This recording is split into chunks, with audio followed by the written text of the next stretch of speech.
हरिः ॐ सहस्राशे रेखा पुरुषः सहस्राक्षः सहस्रपादः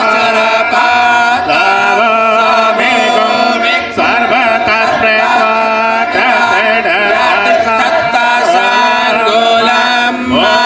पुरुष एवेदः सर्वं ददभूतं दक्षाभाप्यं भूतान्यतमस्ये सानो जदन्येनातिरोहति।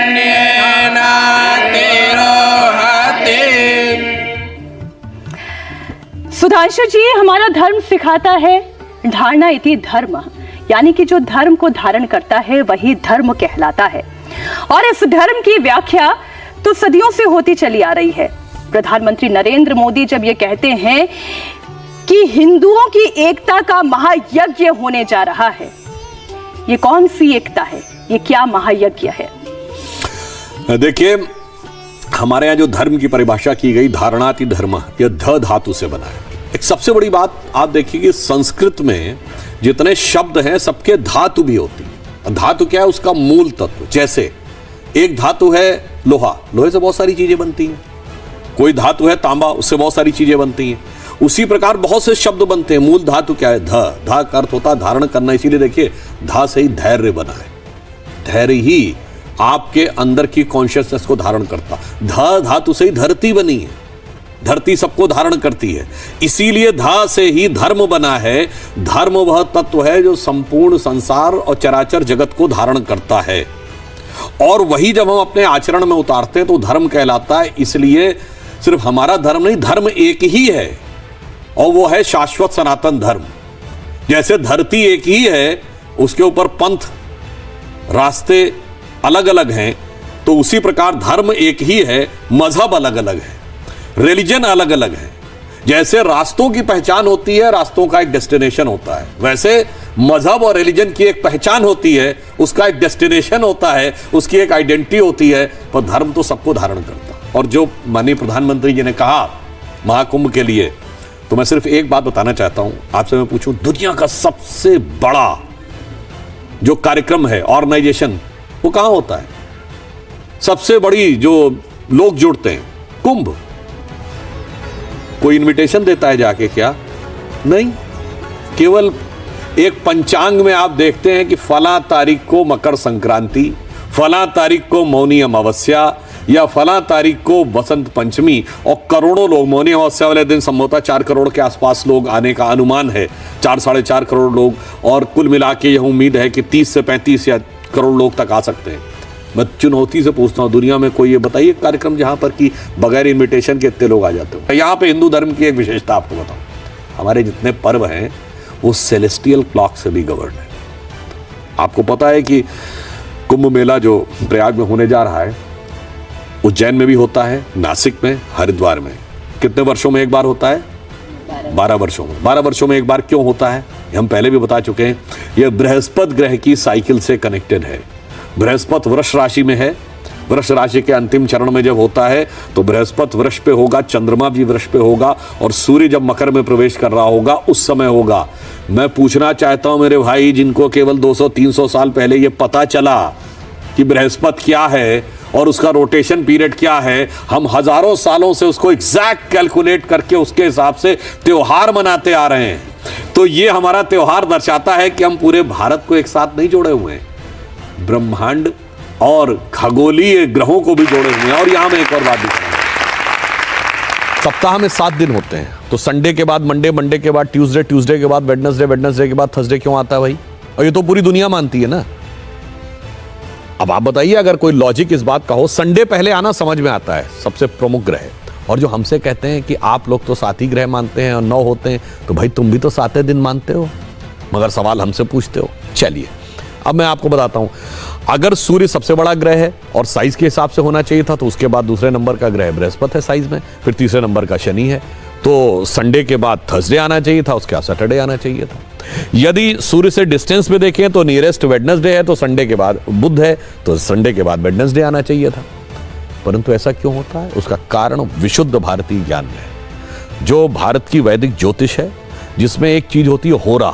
जिन्होंने थोड़ी बहुत एस्ट्रोलॉजी पता होगी उन्हें पता होगा, ये होरा शब्द जो है इसी से ही ग्रीक में हॉरोस्कोप शब्द जो अंग्रेजी में आया है वो होरा से ही आया है।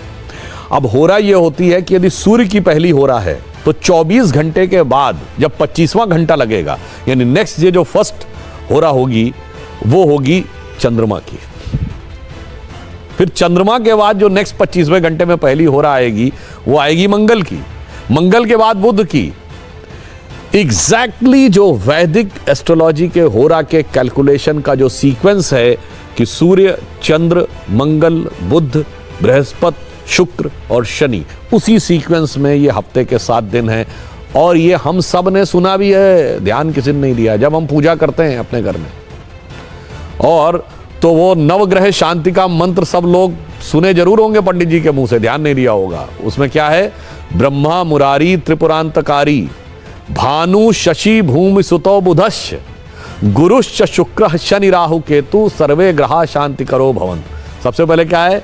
भानु यानी सूर्य, शशि यानी चंद्रमा, तो मंडे के बाद, संडे के बाद मंडे, भूमि सुतो मंगल, देन ट्यूसडे, बुधश्च गुरुश्च शुक्र शनि।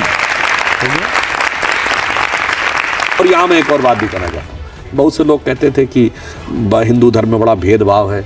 कभी आपने कुंभ मेले में देखा है कि वहां क्या जातियों के अलग अलग वो बटे रहते हैं? क्या सब आते हैं और सब आकर उसी भाव से रहते हैं? हमारे यहाँ क्या कभी आपने देखा है जातियों के मंदिर हैं, जातियों के शमशान घाट हैं? मगर दूसरी जगह आपने देखा होगा वर्गों के मस्जिद हैं, वर्गों के चर्च हैं, वर्गों के कब्रिस्तान हैं। इसके बावजूद हमें दिया गया ये ज्ञान है कि हमारे यहाँ डिवीजन है और वहां डिवीजन नहीं है।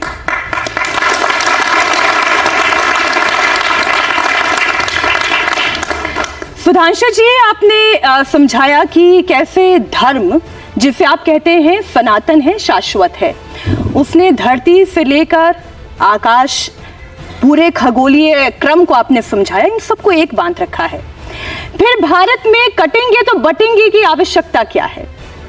उसका कारण यह है कि जब कोई चीज बहुत प्रीशियस होती है तो उसे संभाल कर रखना है। आप में से कितने बच्चों ने मैक्स मूलर का नाम सुना है? बहुतों ने सुना होगा। आर्थर शोपेनहावर का नाम सुना है? आर्थर शोपेनहावर एक जर्मन फिलोसोफर है जिसने उपनिषदों का जर्मन में ट्रांसलेशन किया, और वो ये कहता है Upanishadic philosophy is the product of highest human wisdom. फिर वो ये कहता है कि अगर मानव के मस्तिष्क का सबसे विकसित स्वरूप देखना है तो आपको भारत के आकाश के नीचे आना होगा। ये आर्थर शोपेनहावर एक जर्मन कह रहा है, ये सिर्फ हम नहीं बोल रहे हैं अपने बारे में।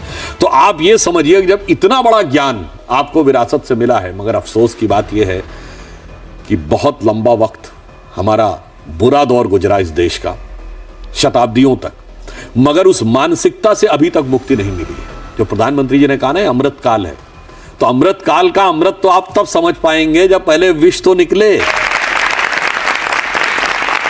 अटल जी की 13 दिन की सरकार थी, उसमें सुषमा स्वराज जी का बहुत हिस्टोरिकल स्पीच है, वो जाके कोई सुने तो उसमें एक बड़ी उन्होंने अच्छी लाइन कही कि इस लुटियंस जोन में, यानी दिल्ली का जो केंद्र माना जाता था, पूरे भारत में यह स्थिति बना के रखी गई थी कि आप बौद्धिक तब तक नहीं माने जा सकते जब तक आप अपने भारतीय होने पर ग्लानि का अनुभव न करें और हिंदू होने पर शर्म का अनुभव न करें, तब तक आप भारतीय नहीं माने जा सकते। उस चीज से बाहर निकालना है, उससे अगर सेफ रखना है तो इसलिए कहा जाता है। और मैं एक और बात बताऊं, हमारा पराभव कैसे हुआ था? तो बटेंगे तो कटेंगे और एक है तो सेफ है। जब हम राजा अंभी और पोरस के बीच में बट गए थे तो यूनानियों के हाथों कट गए थे। जब हम जयचंद और पृथ्वीराज के बीच में बट गए थे तो गौरी के हाथों कट गए थे। जब महाराणा प्रताप और मान सिंह के बीच में बट गए थे तो अकबर के हाथों कट गए थे। जब छत्रपति शिवाजी महाराज एक तरफ और मिर्जा राजा जयसिंह दूसरी तरफ खड़े थे तो औरंगजेब के हाथों कट गए थे। आज इसलिए यह समझने की जरूरत है कि अगर उस जमाने में रियासतों के राजा होते थे, आज जातियों के राजा खड़े हैं, जिनको लगता है कि मैं कभी शायद ऐसी शक्तियों को जो बाबर, तुगलक, औरंगजेब को अपना आदर्श मानती हैं, उनसे हाथ मिलाकर मेरी सत्ता रहेगी। तो मैं याद दिलाना चाहता हूं, शायद भूल गए होंगे, आपको पता है कि बाबर और इब्राहिम लोदी के बीच में पानीपत की पहली लड़ाई हुई 1526, उसके बाद राणा सांगा के साथ खानवा की लड़ाई हुई 1527। तो बाबर का साम्राज्य तो 26 के बाद बन गया था, मगर बाबर ने गाजी की उपाधि 1527 के बाद ली। गाजी की उपाधि काफिरों को मारकर ली जाती है, तो राणा सांगा की फौज को मारने के बाद उन्होंने गाजी की उपाधि ली, इब्राहिम लोदी को मारने के बाद नहीं ली। इस एकता में क्या देश के मुसलमान भी हैं, क्या देश के अल्पसंख्यक भी हैं? और जब बटेंगे तो कटेंगे योगी आदित्यनाथ कहते हैं, तो क्या वो एक जाति को जोड़ के रखने के लिए, एक धर्म के धर्मावलंबियों को जोड़ कर रखने के लिए कहते हैं? हमारा विरोध मुस्लिम समाज से नहीं है। मुस्लिम समाज में आपने किस मानसिकता को जन्म दे रखा है? आपने दर्जनों नेताओं को सुना होगा कि लाल किला मेरे बाप ने बनाया, कुतुब मीनार मेरे बाप ने बनाई। किसी क्रिश्चियन से आपने सुना कि गेटवे ऑफ इंडिया मेरे बाप ने बनाया, पार्लियामेंट मेरे बाप ने बनाया, इंडिया गेट मेरे बाप ने बनाया? कोई क्रिश्चियन अपने को Curzon, Dalhousie, Dufferin, Warren Hastings, Clive या माउंटबेटन से नहीं जोड़ता, तो कोई समाज अपने को बाबर, तुगलक, औरंगजेब से क्यों जोड़ता भाई? हमें तो उस मानसिकता को कंट्रोल करना चाहिए था। इस देश का दुर्भाग्य है कि हम शायद दुनिया के इकलौते देश होंगे जिसके राष्ट्रीय राजधानी का जो केंद्र है वो इंडिया गेट के आसपास है, और सब विदेशी लुटेरों के नाम पे आज भी सड़कें हमने एक बदलने की कोशिश की थी तो कितना हो हल्ला मचा था। आपको औरंगजेब के नाम की रोड मिलेगी, तुगलक के नाम की रोड मिलेगी, बाबर के नाम की रोड है, हुमायूं के नाम की रोड है, शाहजहां के नाम की रोड है। और मैं एक और बात कहूं भारत के मुसलमानों से, मेरे भाई जरा इतिहास में थोड़ा पढ़ लो। मुगलों के जमाने में जानते हैं भारतीय मुसलमानों को बहुत तुच्छ समझा जाता था। 70% जो पोस्ट मिलती थी वो ईरानियों और तुरानियों को मिलती थी। दूसरे नंबर पे वो हिंदू राजाओं को देते थे, राजपूत राजाओं को, और तीसरे नंबर पे वो कन्वर्टेड मुस्लिम्स को देते थे। मतलब जिन लोगों की सबसे ज्यादा बेइज्जती हुई वो आज अपने को उसके साथ जोड़ने लगे।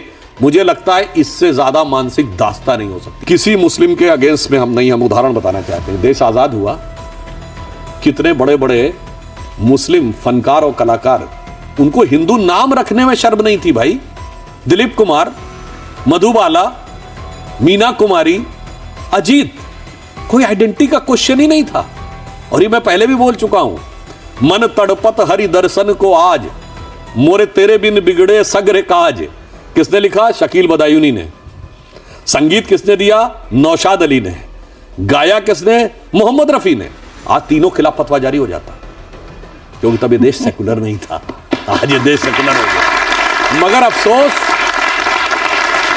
कि हम वो सारी परंपरा भूल गए और हम आज कट्टरपंथियों के साथ जुड़ गए। इसलिए मुस्लिम समाज को भी समझना चाहिए, इस सेकुलर राजनीति ने आपको भी किन महान परंपराओं से हटाया। आज उस्ताद बिस्मिल्लाह खां के साथ कोई मुस्लिम नहीं अपने को जोड़ता। ब्रिगेडियर मोहम्मद उस्मान, भारत की सेना का पहला गैलेंट्री अवार्ड विनर, उसके साथ नहीं जोड़ता। वीर अब्दुल हमीद के साथ नहीं जोड़ता। अशफाकुल्ला खां के साथ नहीं जोड़ता। सैयद इब्राहिम रस खान, महान कृष्ण भक्त कवि, उनके साथ नहीं जोड़ता। आलम शेख, महान कृष्ण भक्त के कवि, उनके साथ नहीं जोड़ते हैं। किसके साथ जोड़ते हैं? जाकिर नायक, इशरत जहां, याकूब मेनन, अफजल गुरु, बुरहान वानी। समस्या इस जहनियत में है, समस्या हिंदू मुसलमान में नहीं है। सुधांशु जी, आप खुद गीता पाठ करते हैं, उससे आप रेफरेंसेस लेते हैं, आप रामायण पढ़ते हैं, उससे आप रेफरेंसेस लेते हैं। तो गीता में से एक रेफरेंस मुझे ये मिला, मैं वो श्लोक पढ़ के आपके सामने रख दूं। अज्ञश्चा श्रद्धा नश्य च संशयात्मा विनश्यति, नायम लोकोस्ति ना परो ना सुखम संशयात्मनः। इसका अर्थ ये है कि जो संशय करता है, जो संशय में रहता है, जो व्यक्ति हमेशा संदेह करता है, वो दुख में रहता है, पीड़ा में रहता है। लेकिन आज तो आपकी पूरी की पूरी सरकार के लिए एक संशय सा पैदा हो गया है विपक्ष के मन में। प्रियंका गांधी जब सदन में बोलती हैं तो कहती हैं कि कायर बहुत दिनों तक इस देश पर राज नहीं कर पाएंगे, ये देश बहुत दिनों तक कायरों के हाथ नहीं रहेगा। बिल्कुल, मगर शायद प्रियंका जी ने स्वयं नहीं पढ़ा है। हम दुनिया के इकलौते देश हैं जो 2000 साल तक विदेशी आक्रमण झेल कर भी बचे रहे। इसलिए नहीं बचे रहे कि जो लोग बहुत समझाने की कोशिश करते हैं, झापड़ मारो दूसरा गाल आगे कर दो। हम वीर थे, लड़ने वाले थे, और जवाब कैसे कैसे देते थे इसका उदाहरण भरा पड़ा है दुनिया के इतिहास में। चंद्रगुप्त मौर्य ने जब सेल्यूकस को हराया था, आज से 2400 साल पहले, वहां से लेके विक्रमादित्य ने शकों को हराया, किस प्रकार से समुद्रगुप्त ने हूणों को हराया, बप्पा रावल ने अरबों को हराया। बप्पा रावल ने जो तुर्कों को हराया, तो अरबों को हराया था, तो फिर अरब कभी यहां पे लौट के नहीं आए। ललितादित्य मुक्तापीठ जो कश्मीर का राजा था, कितनी दूर तक उसने सेंट्रल एशिया, आज का बहुत सारा चाइना तिब्बत का एरिया, मगर अफसोस हमें क्या पढ़ाया गया? हमें हारने का इतिहास पढ़ाया गया, हमें जीतने का इतिहास नहीं पढ़ाया गया। हेमू ने जो पानीपत की दूसरी लड़ाई अकबर से हारा, कलकत्ता से लेकर दिल्ली तक 19 लड़ाइयां जीती, 19 में से एक का इतिहास आपने नहीं पढ़ा, हारने वाली लड़ाई। अभी आपने देखा होगा ना, बाजीराव मस्तानी फिल्म आई थी, पेशवा बाजीराव बल्लाड़ भारत के इतिहास के नहीं दुनिया की हिस्ट्री के सबसे सफल जनरल्स में से एक। 40 लड़ाइयां लड़ी और 40 की 40 जीती, एक भी नहीं हारे। फिल्म में क्या प्रेजेंटेशन है? एक बेबस मजनू। सोचिए कि टोटल इंटेलेक्चुअल एस्टैब्लिशमेंट किस ढंग से प्रेजेंट करता था। और मैं कहना चाहूंगा, ये जो प्रियंका गांधी जी कांग्रेस पार्टी तो उसी विचारधारा की है ना, जो अंग्रेजों से प्रेरणा लेते थे, जो अंग्रेजों के हिसाब से चलते थे, उनको भारतीयता के शौर्य और गर्व का कहां अनुभूति है। उनके लिए तो भारत डरा हुआ रहना चाहिए। क्यों? आपको याद है पार्लियामेंट की नई बिल्डिंग बनी थी, तो ये लोग कोर्ट गए थे, बहुत से लोग, कि उसके ऊपर जो शेर हैं वो आक्रामक दिख रहे हैं, इनको शेर बिल्ली जैसे चाहिए थे। मगर जब से एक शेर आके बैठ गया है, भारत माता का शेर दिल्ली में आके, तब से जितने भारत विरोधी हैं उनके मन में डर आने लगा है। यह बात सहज स्वाभाविक रूप से समझी जा सकती है। लेकिन वो तो ये भी कह रही हैं कि ये देश डर से नहीं चलेगा, ये देश संविधान से चलेगा, ये देश साहस से चलेगा। वो साहस की भी बात कर रही हैं। हाँ बिल्कुल, उन्होंने जो बात कही, साहस किसका, डर किसका, मैं याद दिलाना चाहता हूं, करीब 12-15 साल पहले की एक फिल्म है वेडनेसडे, नसीरुद्दीन शाह की। उसमें एक डायलॉग है कि आज जब कोई व्यक्ति घर से बाहर निकलता है तो हर 2 घंटे के बाद उसकी पत्नी उससे फ़ोन करके पूछती है ऑफिस पहुंच गए कि नहीं, चाय पी ली कि नहीं, खाना खा लिया कि नहीं। कि हाँ, वो ये नहीं जानना चाहती हर घंटे 2 घंटे के बाद कि चाय पिया, खाना खाया कि नहीं, वो ये जानना चाहती तुम जिंदा हो कि नहीं। क्योंकि वो दौर था जब इस देश में कहाँ धमाके नहीं होते थे। दिल्ली में, मुंबई में, गुवाहाटी में, पटना में, गया में, हैदराबाद में, चेन्नई में, नागपुर में, पुणे में, लखनऊ, फैजाबाद, वाराणसी, जयपुर। एक ऐसा इलाका बताइए जहां धमाके नहीं होते थे। चलती ट्रेन में धमाका, चलती बस में धमाका, रेलवे स्टेशन पे धमाका, बस स्टेशन पे धमाका, लिखा रहता था छूना नहीं, किसी चीज में धमाका हो सकता है। तब प्रियंका गांधी जी को डर नहीं लगता था। अब वो चीजें समाप्त हो गई, अब डर लगने लगा है। तब भारत डरा हुआ था, अब भारत स्वाभिमान से खड़ा हुआ है। अब भारत विरोधी शक्तियां डरी हुई हैं। ये अंतर आया है अब और तब के बाद। ये क्यों बयान आते हैं, उसके पीछे का परिप्रेक्ष्य ये है कि आज की तारीख में आपकी पार्टी के तमाम नेता सीधे सीधे विपक्ष को देशद्रोही की कैटेगरी में डाल देते हैं। क्या राहुल गांधी देशद्रोही हैं? बहुत अच्छा आपने सवाल किया। इंदिरा जी ने पाकिस्तान के 2 टुकड़े किए थे। इसी चुनाव में पाकिस्तान के पूर्व मंत्री फवाद चौधरी ने राहुल गांधी के पक्ष में ट्वीट किया, नेहरू की तारीफ की और आगे क्या लिखा कि मोदी हटना चाहिए, बीजेपी जानी चाहिए, उसके बाद जो होगा वो कर लेंगे। क्यों नहीं उन्होंने बोला कि mister Fawad Chaudhry mind your business, आप कौन होते हैं बोलने वाले। पाकिस्तान के डिफेंस मिनिस्टर ने सीधे सीधे राहुल गांधी जी की तारीफ की। आर्टिकल 370 के बाद जो पाकिस्तान ने शिकायत करने का प्रयास किया, राहुल गांधी के स्टेटमेंट को कोट किया। आप कल्पना कर सकते हैं, इंदिरा जी का ग्रैंडसन और पाकिस्तान उसको कोट कर रहा है।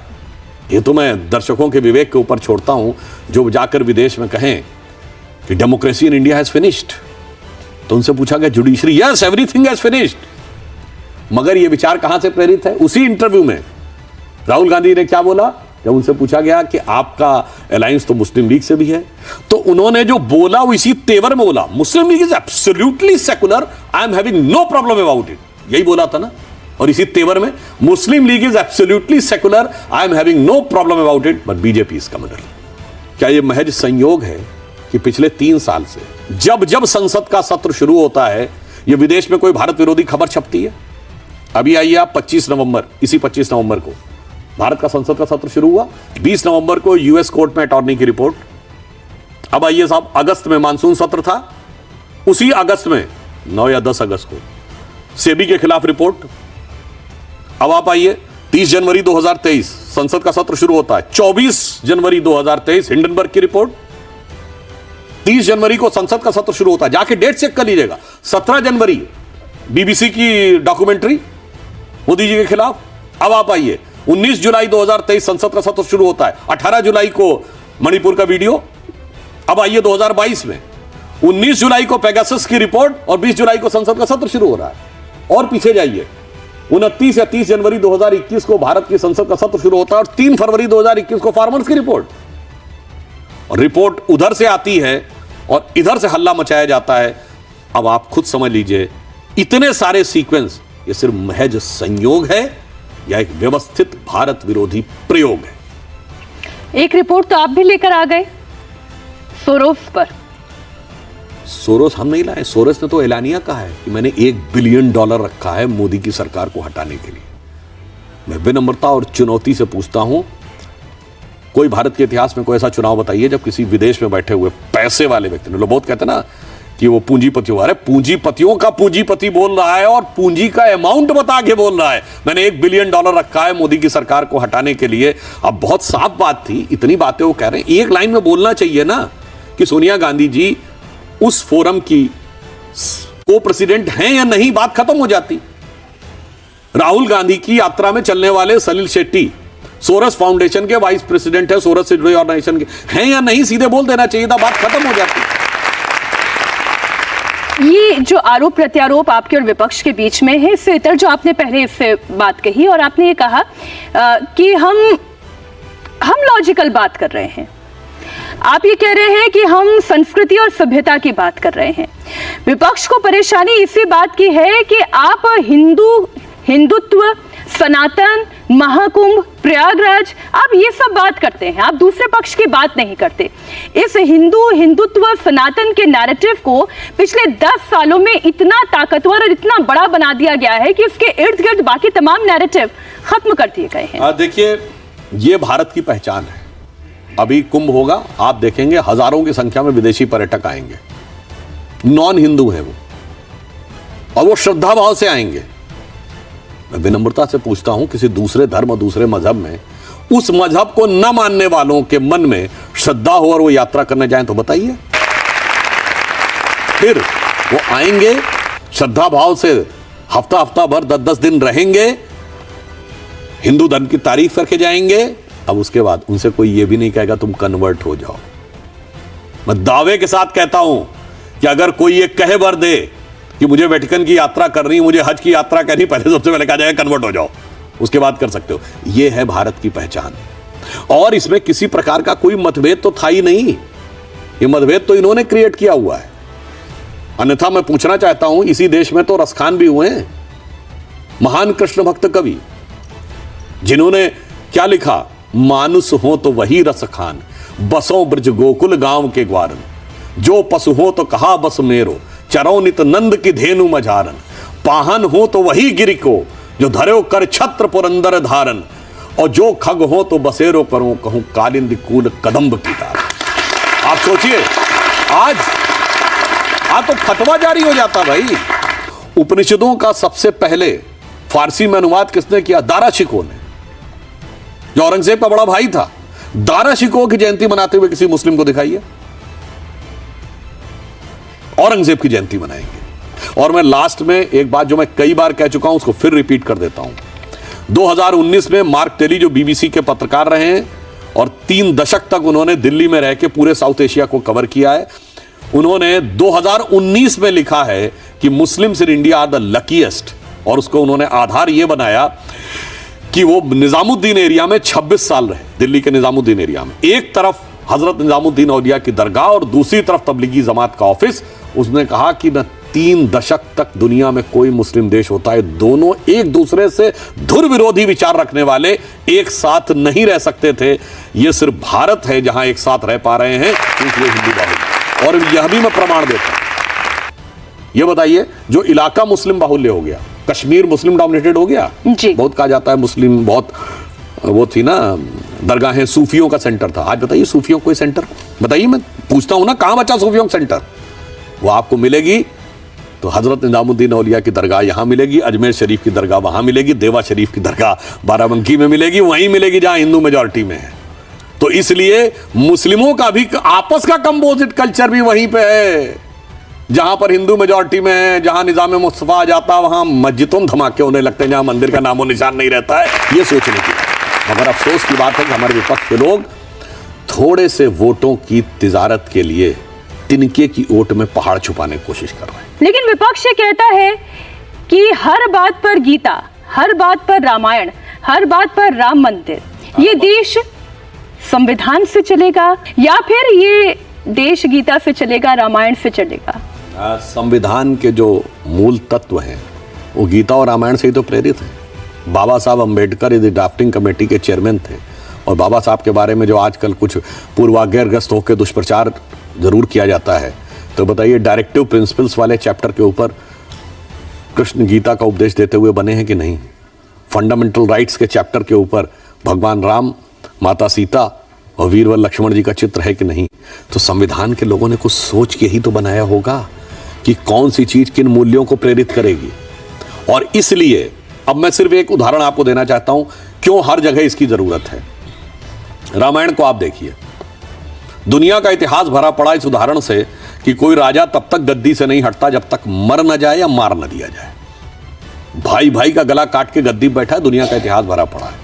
उसके कंट्रास्ट में वो उदाहरण कि पिता के एक वचन पर जो राज्याभिषेक होने जाने वाला वो बेटा जंगल चला जाए, दूसरा भाई कहे मैं आपके साथ जंगल चलूंगा, जिसको राज्य मिले वो कहे मैं खड़ा हूं रख के शासन करूंगा। तो भाई किसी भी मजहब को मानने वाले हो, अपने घर में क्या चाहते हो, भाइयों में प्रेम या भाइयों का कटा हुआ सर? ये तो हुआ परिवार में। अब आइए इंटरनेशनल लेवल के ऊपर। पिछले 30-40 सालों में देखिए तो इंटरनेशनल डिप्लोमेसी में क्या चल रहा है? एनेक्सेशन, कंट्री पे कब्जा कर लो, या सब्जुगेशन यानी वहां पे अपनी पपेट गवर्नमेंट बना लो, या डोमिनेशन, एक ट्रीटी साइन करवा लो। भगवान राम ने जब लंका को जीता तो क्या अपने राज्य में मिलाया, एनेक्सेशन किया? ना। क्या उन्होंने वहां कोई अपना डेप्यूटी बैठाया कि लक्ष्मण से कहा आज से तुम इसके राजा हो गए? ना। सब्जुगेशन भी नहीं किया। क्या कोई ट्रीटी साइन कराई? नहीं। एनेक्सेशन भी नहीं किया। कहा बस अपने अपने धर्म का पालन करो। जो गीता में भगवान कृष्ण ने जो सिद्धांत कहा है, जो सनातन हमारा सिद्धांत है, स्वधर्मे निधनम श्रेयो, वो पर धर्मो भयावह, धर्म का पालन करो और बाकी जैसे चलाना हो चलाओ। आज की जियोपॉलिटिक्स में बगैर किसी दूसरे देश को डोमिनेट किए हुए, सब्जुकेट किए हुए, बगैर डिस्ट्रॉय किए हुए पीसफुल कोएग्जिस्टेंस का एग्जाम्पल दिखाई पड़ता है तो भगवान राम के कैरेक्टर में। तो परिवार से लेके और दुनिया तक जो आदर्शों का प्रतीक दिखाई पड़ता है। इसीलिए अटल बिहारी वाजपेयी जी की बड़ी फेमस कविता है, हिंदू तन मन हिंदू जीवन, रग रग हिंदू मेरा परिचय। उसका जो अंतिम छंद है वो कहते हैं, होकर स्वतंत्र मैंने कब चाहा मैं कर लूं जग को गुलाम, मैंने तो सदा सिखाया है करना अपने मन को गुलाम। गोपाल राम के नामों पर कब मैंने अत्याचार किया, कब दुनिया को हिंदू करने घर घर में नरसंहार किया। कोई बतलाए काबुल में जाकर कितनी मस्जिद तोड़ी, भूभाग नहीं शत शत मानव के हृदय जीतने का निश्चय। हिंदू तन मन हिंदू जीवन, रग रग हिंदू मेरा पर। सुधांशु जी, हिंदू शब्द से निकला हुआ हिंदुत्व और इसके ऊपर सनातन, इसे थोड़ा समझाएं। सनातन जानते क्या है? जिसका कोई आदि और अंत ना हो, शाश्वत है। शाश्वत। अब आदि और अंत कहां पे नहीं होता है? जानते किसमें नहीं होता है? आप सर्किल को देखिए, सर्किल के सर्कमफ्रेंस पे आप चलिए तो उसका एंड नहीं मिलेगा, कंटिन्यूअस चलता रहता है। और हमारे यहां हर चीज चक्रीय मानी गई है, काल भी चक्र है। और भारत की धरती पर जितने धर्म संप्रदाय हुए हैं उत्पन्न हुए हैं, सब में एक चीज कॉमन है कि पुनर्जन्म को सब मानते हैं। तो जो परपीचुअल होगा वही सनातन को समझ पाएगा। जो जिसको समझ में आता है कि एक स्टेज पे जाके चीज़ रुक जाती है, वो कैसे अनादि अनंत को समझेगा। जैसे ये यहाँ से यहाँ तक आप एक लाइन देखिए तो ये स्ट्रेट लाइन नज़र आती है, क्या स्ट्रेट लाइन है क्या? जब तक आपकी सोच और दृष्टि छोटी है, आपको स्ट्रेट लाइन नजर आ रही है। 36,000 किलोमीटर जाके जियो स्टेशनरी ऑर्बिट में देखिए तो ये अर्थ के रेडियस के सर्किल का आर्क है, तब ये सर्किल नजर आएगी। विराट दृष्टिकोण होगा तो सृष्टि का चक्री क्रम नजर आएगा, तब आप सनातन को समझ पाएंगे। तो फिर ये हिंदुत्व, ये आइडियोलॉजी ये कहां से आई फिर? देखिए, ये बहुत ही एब्सर्ड बात है कि हिंदू और हिंदुत्व में अंतर है। मनुष्य और मनुष्यत्व में कोई अंतर है क्या? भारत और भारतीयता में कोई अंतर है? पुरुष और पुरुषत्व में कोई अंतर है? स्त्री और स्त्रीत्व में कोई अंतर है? ये केवल इलॉजिकल बातें कही जाती। बस अंतर जानते क्या है? जब तक आपकी आइडेंटिटी सुप्त पड़ी रहे तब तक आप हिंदू हैं, और जब आपको अपनी शक्ति का आभास होने लगे तो हिंदुत्व हो जाता है। क्योंकि हम धर्म की बात कर रहे थे, आपने कहा कि एक ही धर्म है, सनातन है, और इसके अलावा सारे पंथ हैं या संप्रदाय हैं। तो मेरा प्रश्न ये है कि ये देश धर्म से चलेगा या फिर ये देश सौहार्द से चलेगा या नफरत से चलेगा? क्योंकि आज की परिस्थिति कुछ यही कहती है कि धर्म बड़ा या देश बड़ा। देखिए, ये देश धर्म के ही भाव से चलता है, क्योंकि हिंदू धर्म ही एक ऐसा है जिसमें विनम्रता से कहना चाहूंगा, आप कहीं लिखा दिखा दीजिए कि गैर हिंदू के साथ कैसा बर्ताव करना चाहिए। कहीं नहीं लिखा है, बाकी पंथों मजहबों में लिखा हुआ है। हमारे यहाँ ना कोई जिम्मी का कॉन्सेप्ट है, ना कोई जजिया का कॉन्सेप्ट है, ना कोई और कॉन्सेप्ट है, इसीलिए सबको साथ में लेकर चलते हैं। तो धर्म हमारा ये है, और यह देश धर्मनिरपेक्ष नहीं है। इसीलिए जो official translation of Indian constitution है उसमें कहीं धर्मनिरपेक्ष शब्द नहीं है, वहां पंथ निरपेक्ष शब्द है। मगर इसके बावजूद एक फर्जी शब्द गढ़ा गया, धर्मनिरपेक्ष धर्मनिरपेक्ष धर्मनिरपेक्ष। वो इसलिए किया गया कि भारत की जो जैसे धर्म की जो परिभाषा है वह है धृति क्षमा दमोस्तेयम शौच इंद्रिय निग्रह धी विद्या सत्यम अक्रोधो दशकम धर्म लक्ष्मण। मतलब धैर्य है, विद्या है, क्रोध न करना है, चोरी न करना है। इनमें कहीं क्या किसी एक पूजा पद्धति का नाम है? ना। किसी एक किताब का नाम है? ना। किसी एक कोई मैसेंजर ऑफ गॉड का नाम है? ना। और आपको एक और बता दो, ये मनुस्मृति में लिखी है धर्म की परिभाषा। इसमें कोई कॉन्फ्लिक्ट नहीं है। हाँ, कॉन्फ्लिक्ट वहां पे आता है जब आप कहते हैं जो मैंने कहा यह फाइनल है, इसके अलावा जो भी है वो उसको हिकारत की नजर से देखना है, तब समस्या आती है। इसलिए भारत में यदि सबको साथ में लेकर चलना है तो वो केवल हिंदू धर्म के भाव के साथ आप साथ लेकर चल सकते हैं। और इसीलिए जहां जहां हिंदू धर्म का प्रभाव खत्म होता चला गया, जहां हिंदू घटा वहां देश बटा। आपने मनुस्मृति की चूंकि बात कर दी, तो सबसे ज्यादा अगर प्रतियां जलाने की तस्वीरें आई हैं तो वो मनुस्मृति की ही आई हैं। क्या कारण है उसका? कारण एक बहुत बड़ा कारण है। वैसे तो मैं बहुत सारे लोगों से कहूंगा कि अगर कोई मुझे 1870 से पहले की कोई मनुस्मृति ला के दिखा दे तो अपने आप 1870 से पहले की अंग्रेजों के जमाने में छपी थी। जैसे आपको रामचरितमानस की 400 साल पुरानी प्रति मिलेगी, वेदों की जो प्रति है 2000 साल पुरानी मिलेगी, उसकी मिलेगी नहीं। और मैं कहना चाहूंगा कई बार बहुत सारी चीजों के बारे में, अब जैसे एक छोटी सी बात, हम सब एक वाक्य बोलते हैं कि भारतीय संस्कृति में कहा गया यत्र नार्यास्तु पूज्यन्ते रमन्ते तत्र देवता। ये कहां लिखा है? मनुस्मृति में लिखा है। ठीक है, मगर मजे की बात यह है कि जो लोग ये कहते हैं कि 4 बीबी होनी चाहिए, जो कहते हैं ट्रिपल तलाक होना चाहिए, जो कहते हैं हलाला होना चाहिए, जो कहते हैं मेहरम होना चाहिए, मगर उसमें कोई खराबी नहीं है, और यत्र नार्यास्तु पूज्यन्ते रमन्ते तत्र देवता में खराबी है, तो मुझे लगता है इस बारे में भी जरा ईमानदारी से विश्लेषण करने की जरूरत है। मैं आपसे अंतिम प्रश्न, सनातन की अगर विवेचना करने के लिए आज के युवाओं को आप समझाना चाहें तो सबसे सही पुस्तक, सबसे सही ज्ञान का स्रोत क्या हो सकता है? कि ये उन रिलीजन, पंथ या मजहब पे लागू होती जो एक पुस्तक पे भरोसा करते हैं। हमारे यहाँ तो इतना वर्सेटाइल और डाइवर्सिफाइड है, और हमारे यहाँ तो अलग अलग कैटेगरी, जैसे आप प्योर अगर एब्सोल्यूट इंटेलेक्ट तक पहुंच पाए तो वेद पढ़िए, फिर आपको लगे उसमें समस्या है तो उपनिषद पढ़ लीजिए, फिर उपनिषद में भी लगे कि अब वो भी बहुत जटिल है तो गीता पढ़ लीजिए, अब वो भी लगे जटिल है तो रामायण की कहानियां पढ़ लीजिए, वो भी लगे जटिल है तो पंचतंत्र की कहानियां पढ़ लीजिए। हमारे यहाँ हर प्रकार की चीज के लिए सब तरफ सब प्रकार की चीजें उपलब्ध हैं, और यही वजह है कि इस बुरे दौर में, मैं एक और बात फाइनली कहना चाहूंगा, जिन लोगों को लगता है कि हिंदू धर्म और भारतीय संस्कृति में कि हमारे प्राचीन ग्रंथों में बेकार की बातें भरी हुई हैं, बड़े बड़े साइंटिस्टों ने, और रॉबर्ट ओपेनहाइमर ने, जिसने कि एटम बम बनाया, उसने तो गीता के बारे में कोट किया, वो तो आप सबको पता होगा। वैसे तो उस मूवी में गलत सेंस में वो यूज हुआ, मगर मूवी में भी इसका उल्लेख है, जो गलत तरीके से उसका चित्रण है कि रॉबर्ट ओपेनहाइमर ने जब परमाणु बम का पहला विस्फोट हुआ 16 जुलाई 1945 को मैनहट्टन प्रोजेक्ट के साथ, उसका। और बाकी मैं कहूंगा बच्चों से, मैट्रिक्स मूवी कितनों ने देखी है? पुरानी वाली 99 सभी ने देखी होगी। 2002 वाली मैट्रिक्स 2 कितनों ने देखी है? अगर नहीं देखी है तो नेट पे जाना, और उसका लास्ट जो कास्टिंग सॉन्ग है वो जरा सुनना। क्या होता, मूवी खत्म हो जाती है, हम उठ के चल देते हैं, हम ध्यान ही नहीं देते। जानते कास्टिंग सॉन्ग लास्ट का क्या बोला? असतो मां सद्गमय तमसो मां ज्योतिर्गमय मृत्योर्मामृतम गमय।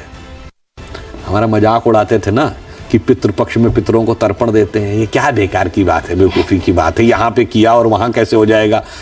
हम अपने पूर्वजों के इंटेंगल्ड पार्टिकल हैं कि नहीं? एक ही पार्टिकल्स अलग हुए हैं कि नहीं? तो if there is an action on one particle, the action will be on the other particle anywhere in the universe. वो किसी प्लैनेट पे हो, किसी गैलेक्सी में हो, किसी मिल्की वे में हो जाएंगे। इसीलिए मैं कह रहा हूं, सनातन को समझना है तो बुद्धि। और लास्ट में एक पॉइंट और कह देना चाहता हूं, बहुत से लोग कहते हैं अरे जब चीज निकल आती है तब आप बता पाते हैं, पहले काहे नहीं बताते? तो हम ये कहते हैं पहले भी लिखी होती है, आप समझने की बुद्धि नहीं रख पाते हैं, इसलिए नहीं बात पाते। जैसे चौथी क्लास के बच्चे को आइंस्टीन की रिलेटिविटी थ्योरी की एमएससी की बुक दे दीजिए, वो नहीं समझ पाएगा। जब वो एमएससी में पहुंचेगा तब समझ पाएगा। तो आपका दोष नहीं है, आप जाके धीरे धीरे समझ पा रहे हैं। सुधांशु जी, आपसे चर्चा करके मैं ये बोलूं, साइंस की नॉलेज बढ़ती है, अध्यात्म की नॉलेज बढ़ती है, पॉलिटिक्स की नॉलेज बढ़ती है, या सनातन पर ज्ञान बढ़ता है। इतना जरूर है जो अंतिम बात आपने कही कि आपका अपना कर्म ये तय करेगा कि आपकी अपनी नियति क्या होगी। वैसे मैं एक चीज और कह देना चाहता हूं जी बच्चों को, धर्म और विज्ञान कैसे जुड़ा हुआ होता है। अब जैसे मान लीजिए ये आपको भगवा रंग का दिखाई पड़ रहा है, इतनी साइंस तो सबने पढ़ी होगी, या ये ब्राउन कलर का दिख रहा है, तो ब्राउन क्यों दिखता है हमें? लाइट में 7 वेव्स हैं, तो बाकी सारी वेव्स को उसने एब्जॉर्ब कर लिया, जो रिफ्लेक्ट की वो आपकी आंखों तक पड़ी। तो आपको हरा इसलिए दिखता है कि ग्रीन कलर को उसने रिफ्लेक्ट किया, आपको नीला इसलिए दिखता है कि नीले कलर को, जैसे आप लोग पीले वस्त्र पहन के बैठे हैं तो पीले को रिफ्लेक्ट किया, बाकी एब्जॉर्ब किया। इसका मतलब दुनिया में आपकी पहचान जो आपने एब्जॉर्व कर लिया, जो धर लिया, उससे नहीं बनती है, जो आपने दिया उससे बनती है। साइंस भी यही बता रही है और हमारा धर्म भी यही बताता है कि ईशावास्य मिदम सर्वम यत किंच जगत्याम जगत तेन त्यक्तेन बुंजी था। त्याग करो फिर भोग करो, वही, और किसी के धन का लोभ मत करो।